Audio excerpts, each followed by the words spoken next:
cantan y alaban a Dios. Los ángeles cantan y alaban a Dios. Yo creo, Jesús mío, que estás en el altar, oculto en la hostia, te vengo a adorar.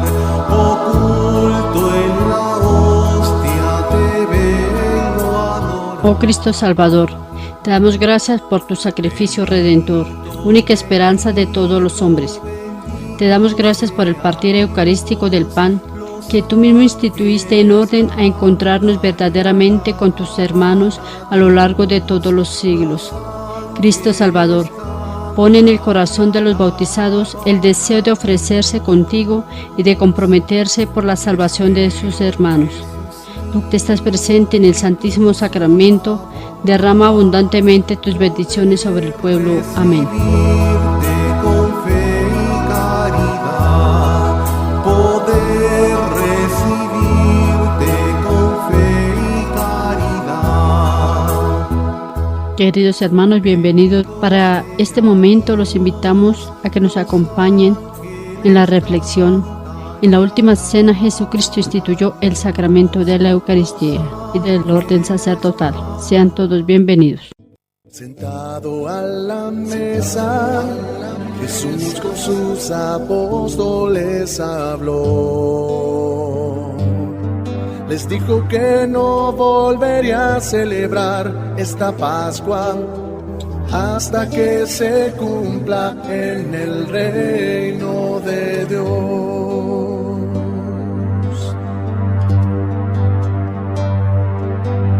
Tomó una copa y dando gracias dijo: tomen de aquí. Tomó el pan y dando gracias dijo así: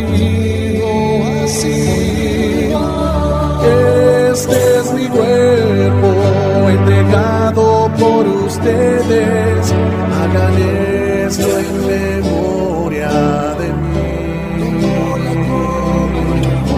Esta es mi sangre derramada por ustedes, hagan esto en memoria de mí.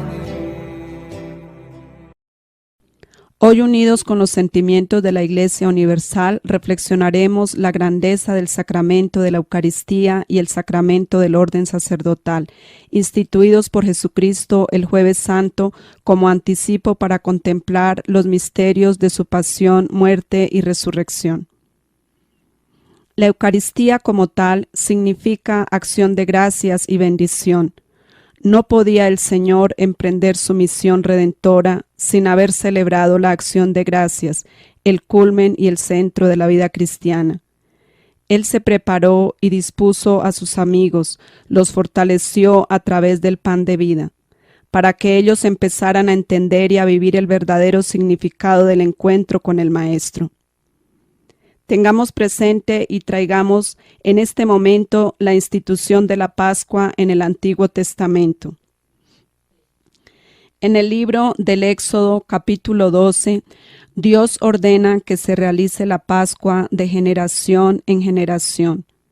Según lo indica este libro, el día 10 del mes, cada familia ha de procurarse un cordero sin tacha, macho y de 1 año, y sacrificarlo el día 14 al atardecer.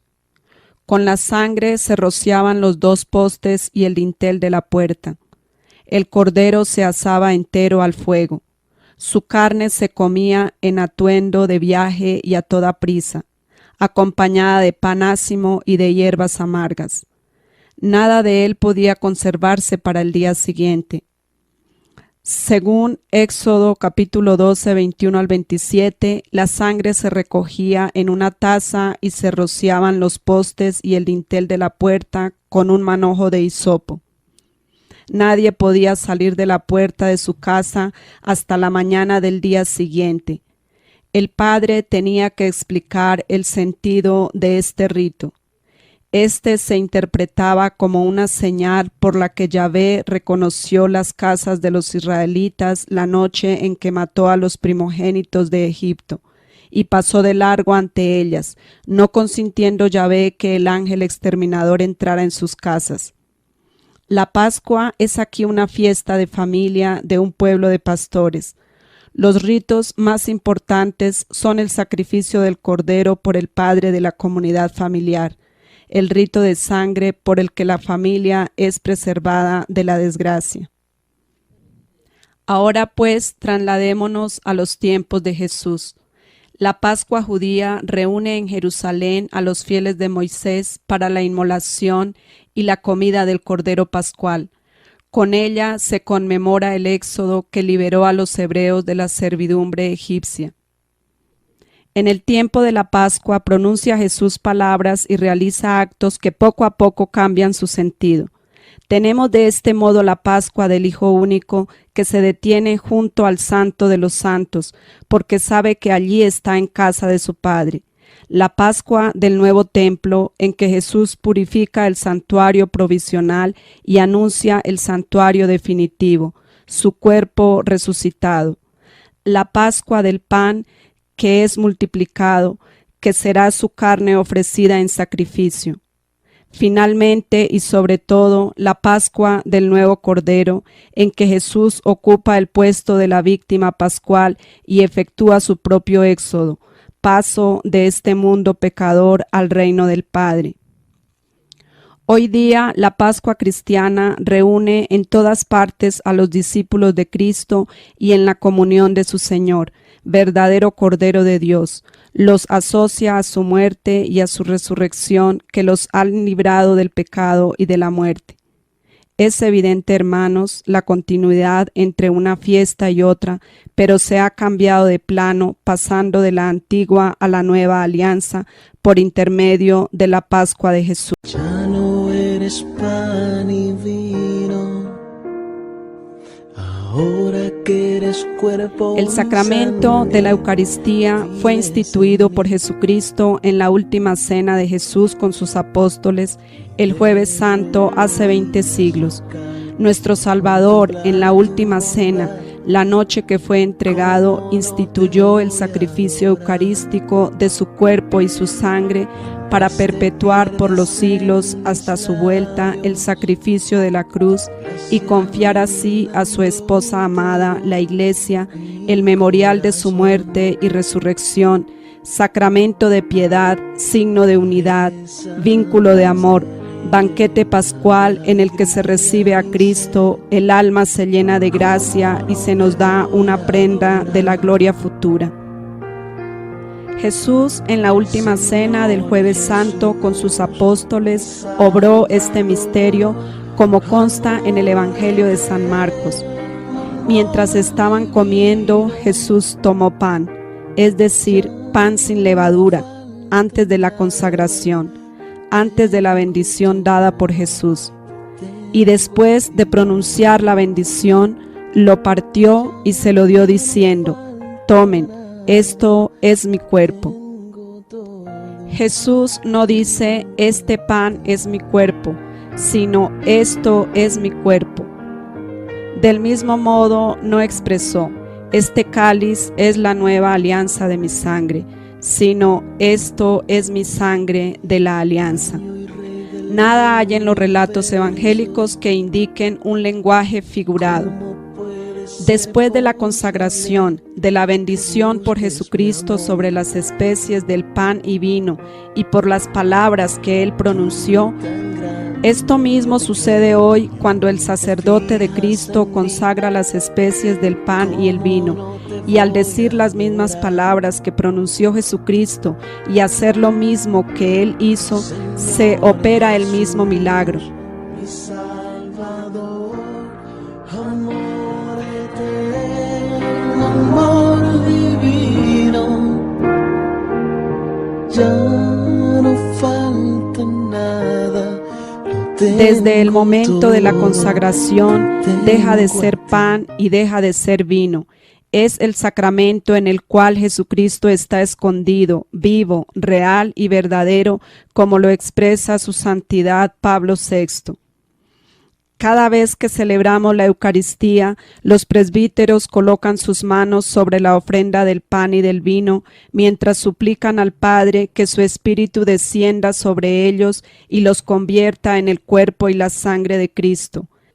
Pero más adelante, después de la consagración, los sacerdotes nuevamente oran al Padre para que el Espíritu congregue en la unidad a cuantos participamos del cuerpo y la sangre de Cristo. La Iglesia debe llamar y suplicar la fuerza del Espíritu, porque Él es quien engendra y forma el cuerpo de Cristo. Lo engendró en María, lo hace presente en la Eucaristía. En la Eucaristía, Él viene como una paloma de fuego sobre el pan y el vino que han de ser consagrados y hace que estos alimentos nutran a quienes los han de consumir. Desde el momento de la consagración, Cristo viene a morar en las especies del pan y del vino. Queridos hermanos, estas son las palabras de Jesucristo. Yo soy ese pan vivo que ha bajado del cielo. El que coma de este pan vivirá para siempre.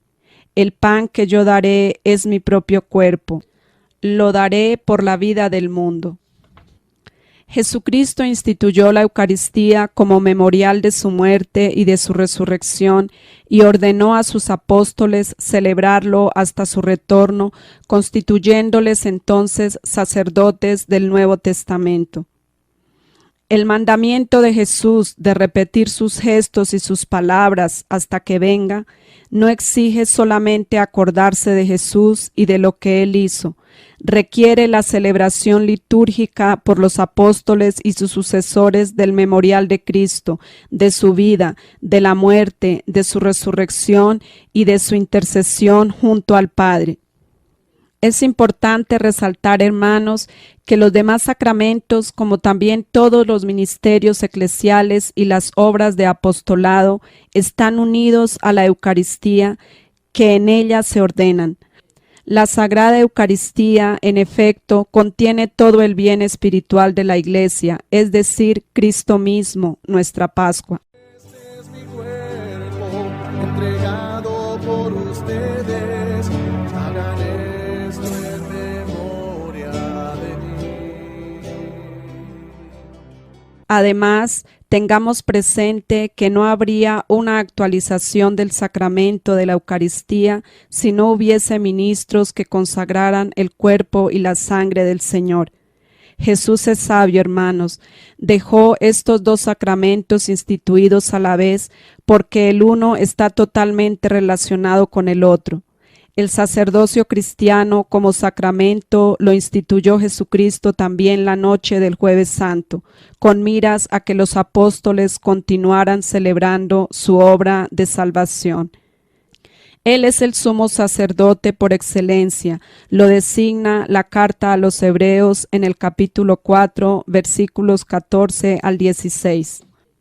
Tenemos pues un sumo sacerdote excepcional que ha entrado en el mismo cielo, Jesús, el Hijo de Dios. Esto es suficiente para que nos mantengamos firmes en la fe que profesamos. Nuestro sumo sacerdote no se queda indiferente ante nuestras debilidades, pues fue probado en todo igual que nosotros, a excepción del pecado. Por lo tanto, acerquémonos con plena confianza a la sede de la gracia, a fin de obtener misericordia y hallar la gracia del auxilio oportuno. El sumo sacerdote era para los judíos, fueran los que fuesen sus defectos personales, la persona consagrada que protegía al pueblo del castigo merecido por sus pecados. El pueblo necesitaba no solo jefes que los gobernaran, sino también abogados ante Dios. Y la Biblia decía que a Aarón, el hermano de Moisés y el primer sacerdote de los judíos, había sido uno de los abogados. Sus sucesores, los sumos sacerdotes, desempeñaban la misma función. Continúa expresando en el versículo 5 de la carta a los Hebreos: todo sumo sacerdote es escogido de entre los hombres, nombrado para representarlos delante de Dios y para hacer ofrendas y sacrificios por los pecados. Y como el sacerdote está sujeto a las debilidades humanas, puede tener compasión de los ignorantes y los extraviados, y a causa de su propia debilidad tiene que ofrecer sacrificios por sus pecados, tanto como por los pecados del pueblo. Nadie puede tomar este honor para sí mismo, sino que es Dios quien lo llama y le da el honor, como en el caso de Aarón. De la misma manera, Cristo no se nombró sumo sacerdote a sí mismo, sino que Dios le dio ese honor, pues Él fue quien le dijo: Tú eres mi hijo, yo te he engendrado hoy. Este capítulo es muy profundo y claro al expresar que Dios no llamó a ángeles ni a santos para ejercer el sacerdocio, sino que entresacó a hombres débiles que son capaces de entender nuestra propia debilidad, porque ellos mismos ofrecen el sacrificio tanto por sus pecados como por los pecados del pueblo. El sacerdote, siendo el representante de los hombres ante Dios, debe conocer por experiencia su debilidad, pero también tiene que ser aceptado por Dios. Olvidar que Cristo es hombre en medio de los hombres sería tan grave para la fe como olvidar que es el Hijo de Dios. No tenemos pues ninguna atribución para juzgar o condenar a ningún sacerdote, puesto que ellos han sido colocados por Dios para ejercer su ministerio sacerdotal y de Jesucristo han recibido la facultad y el poder para perdonar nuestros pecados a través del sacramento de la confesión. En el Evangelio de San Juan, capítulo 20, versículos 21 al 23, lo confirma. Luego Jesús les dijo otra vez: Paz a ustedes, como el Padre me envió a mí, así yo los envío a ustedes. Y sopló sobre ellos y les dijo: Reciban el Espíritu Santo. A quienes ustedes perdonen los pecados, les quedarán perdonados, y a quienes no se los perdonen, les quedarán sin perdonar. Jesús, sacerdote eterno, instituye el sacramento del sacerdocio cristiano y preside toda la celebración eucarística. Consagró ministros a sus apóstoles y les dio poder para consagrar en su nombre. Así lo designa el Evangelio de San Lucas en el capítulo 22, verso 19. Haced esto en memoria mía. La primera carta a los Corintios en el capítulo 11, verso 23 manifiesta: Porque yo recibí esta tradición dejada por el Señor, y que yo a mi vez les transmití, que la misma noche que el Señor Jesús fue traicionado, tomó en sus manos pan, y después de dar gracias a Dios, lo partió y dijo: Esto es mi cuerpo que muere en favor de ustedes. Hagan esto en memoria mía. Así también, después de la cena, tomó en sus manos la copa y dijo: Esta copa es la nueva alianza confirmada con mi sangre. Cada vez que beban, háganlo en memoria de mí. De manera que hasta que venga el Señor, ustedes proclaman su muerte cada vez que comen de este pan y beben de esta copa. El mensaje de la palabra de Dios no exige solamente acordarse de Jesús y de lo que Él hizo. Requiere la celebración litúrgica del memorial de Cristo hecha por los apóstoles y sus sucesores. En el Santísimo Sacramento de la Eucaristía están contenidos verdadera, real y substancialmente el cuerpo y la sangre junto con el alma y la divinidad de nuestro Señor Jesucristo y por consiguiente Cristo entero. Esta presencia se denomina real, no a título exclusivo como si las otras presencias no fuesen reales, sino por excelencia, porque es por ella que Cristo, Dios y hombre, se hace totalmente presente.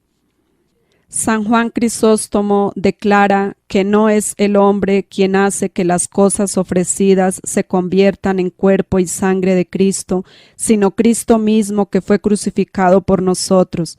El sacerdote, figura de Cristo, pronuncia estas palabras, pero su eficacia y su gracia provienen de Dios. Esto es mi cuerpo, dice. Esta palabra transforma las cosas ofrecidas. San Ambrosio dice respecto a esta conversión: estemos bien persuadidos de que esto no es lo que la naturaleza ha producido, sino lo que la bendición ha consagrado, y de que la fuerza de la bendición supera a la de la naturaleza, porque por la bendición la naturaleza misma resulta cambiada. Desde el comienzo, la Iglesia fue fiel a la orden del Señor. De la Iglesia primitiva se dice: acudían asiduamente a la enseñanza de los apóstoles, fieles a la comunión fraterna, a la fracción del pan y a las oraciones. Acudían al templo todos los días con perseverancia y con un mismo espíritu. Partían el pan por las casas y tomaban el alimento con alegría y con sencillez de corazón. Era sobre todo el primer día de la semana, es decir, el domingo, el día de la resurrección de Jesús, cuando los cristianos se reunían para partir el pan. Desde entonces hasta nuestros días, la celebración de la Eucaristía se ha perpetuado. Hoy la encontramos por todas partes en la Iglesia con la misma estructura fundamental. Sigue siendo el centro de la vida de la Iglesia. Todos estamos invitados a celebrar y a participar de ella, a adorar a Jesús presente en el sagrario que nos espera para regalarnos todo su amor. Así, de celebración en celebración, anunciando el misterio pascual de Jesús hasta que venga, el pueblo de Dios peregrinante camina por la senda estrecha de la cruz, hacia el banquete celestial donde todos los elegidos se sentarán a la mesa del reino. Dios los bendiga, hermanos. Yo creo que Jesús mío que estás en